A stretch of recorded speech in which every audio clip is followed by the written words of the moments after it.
So Bryce Young has been benched after the first 2 weeks. Andy Dalton coming in to try and win him some football games. They're going up against the Raiders this week, a tough defense, which I'm not going to lie, I'm just happy for Bryce Young that he's not going to get destroyed by Max Crosby. So there is like a silver lining here, because I think that Raiders defense would have literally eaten him. Yeah. But I know Raiders fans are, when I was doing the stream, Raiders fans were pissed. They're like, why couldn't we get one more week with Bryce?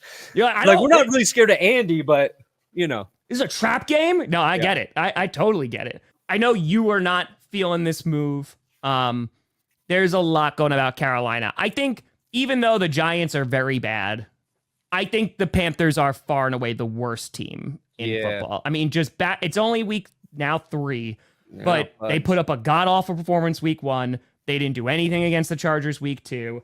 And I want to talk about the Chargers for the hottest of seconds in this phrase, because right now the Chargers, like, statistically have like the best defense. They've only allowed 2 plays in the red zone in 2 weeks.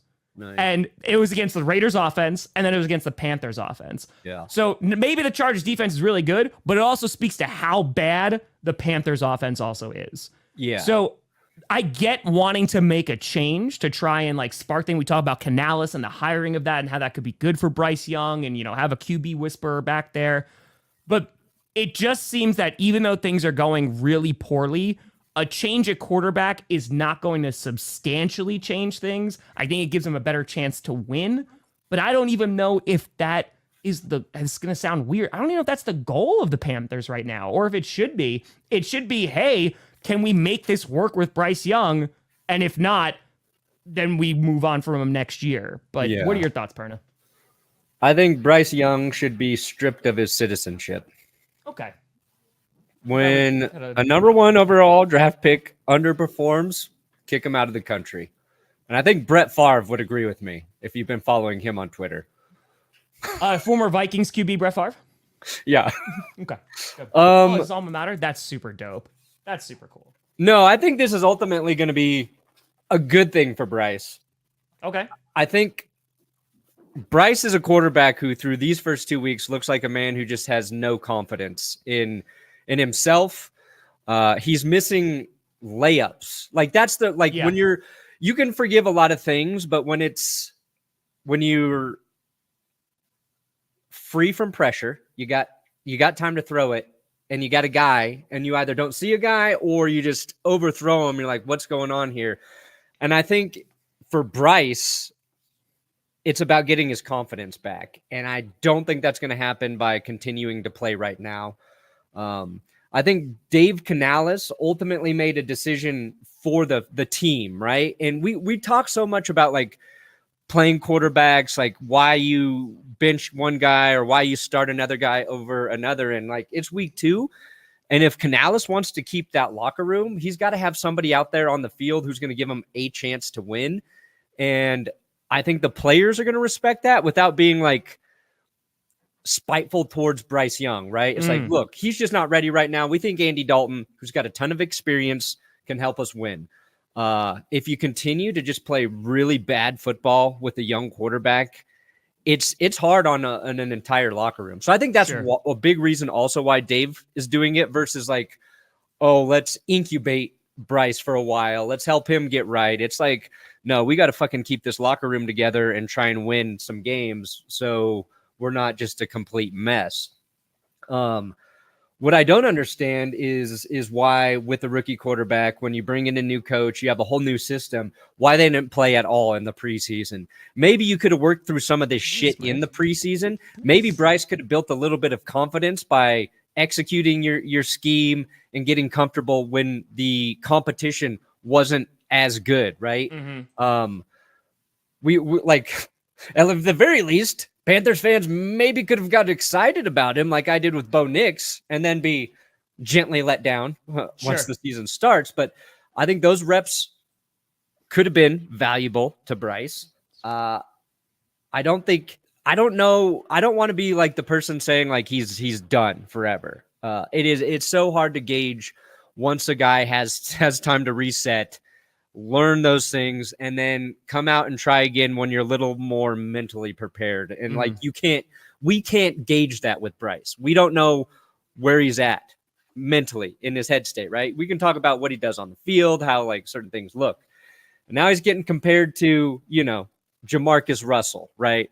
As a all-time draft bust, maybe to a lesser extent, Josh Rosen. And I think like the big difference, and we have hindsight for this with Jamarcus Russell. You lost to the Chargers. The biggest difference is we know Jamarcus Russell was not trying. He wasn't putting in the effort. Not watching tape, literally. Right. So, and I don't think it's fair to compare Bryce to Jamarcus because we know Bryce cares a lot and we know he puts in the work. It's not happening. So these are just like some of the stats like floating around about Russell having a little bit better of a passer rating than Bryce Young, more touchdown passes or touchdowns. He had same turnovers, fewer yards per attempt. Like all the stats are bad. If you watch it, it's bad. There's no way to defend Bryce Young's play, and that's unfortunate. We haven't seen, except it's so funny. Like as the Packers fan, you saw his best work last year. Literally, you saw his best work. You're like, hey, maybe there's something there. Well, I mean, a lot of it was Joe. And you see it like on the chart. It's like, oh, what was that game? And then everything else is worse. Yeah. Right? Everything else is worse. So, I think it needed to happen, and I hope it helps him in the long run. They're in the top 10. I put them at 10. It was ugly, but they undefeated still. Seahawks are playing well. On top of the NFC. I love their defense. Their defense. Now they've played just the Patriots and the Broncos, Caleb. But, correct. Self-burn. That's a self-burn, Caleb. Here, I think this is the nuance, right? Bryce Young got drafted into a terrible situation. Mm-hmm. Head coach, halfway through the season, gone, right? The situation hasn't got much better with the support around him. I like that they brought in Canales. We talked about that all offseason, right? Yeah. Is this, because there was that talk of like, oh, is this a David Tepper move that it's like, hey, I want to win and like, forcing Canales to do this, and because we know how involved David Tepper is. I think it's a bit of both. I think the situation is really bad in Carolina. I think Andy Dalton will probably look better than Bryce Young just because he has all these years of experience. But I don't know how great that offense is going to look just because I think they just need an injection of talent there. Yeah, that's where the Broncos are at right now, too. And it's also Bryce Young is not playing well, right? No, it's bad. kind of like a mix of all of those things. He's missing open guys. Like he's just not seeing the field.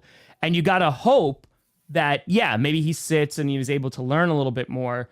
I also don't trust the Panthers to develop him, though. And I think this is also where the frustration from Panthers fans comes from. It's like, all right, let's just say, at whatever point Bryce plays again, he's just not the guy. Let's just say.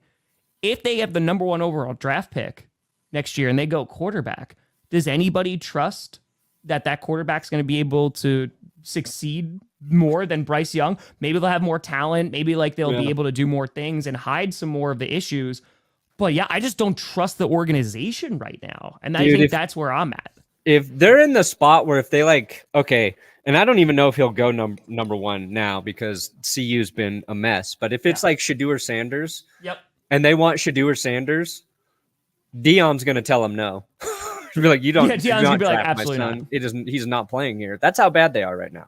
Yeah.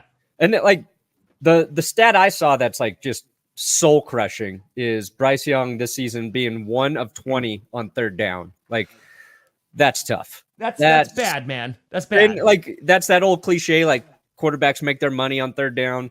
Yeah. Really, really good quarterbacks don't even get to third down. You're converting on second or first or whatever, you know what I mean? But I think the other problem with Bryce too is he's a smaller QB, right? And you can be a smaller QB and have success. Kyler Murray, tiny, can't even ride a roller coaster, Tom. Yeah. But he's super fast and he's got an incredible arm. So he's electric. He's going to make plays. Russell Wilson, shorter, but same thing. I don't know if Bryce Young is athletically gifted enough to compensate for being, an undersized QB. And it sucks like for that to become a thing and maybe a different situation, you know, whatever kind of rectifies that. But Mm-hmm. you've got to have something there. And I think maybe it comes with confidence. I think there's like a highlight of him like having to jump to throw a swing pass. It's just like, oh, fuck. I see what you're complaining about. 5'10" is short as a quarterback in the NFL. Somebody's saying it in the chat. Yes. And it's because like your offensive linemen are like 6'5", 6'6". Yeah. It's literally, it's kind of hard to see over those guys without maybe moving out or going really deep in the pocket. And the guys who can get away with that are the guys who are super fast. And you have your big D linemen who are also like, that's going to cause a problem.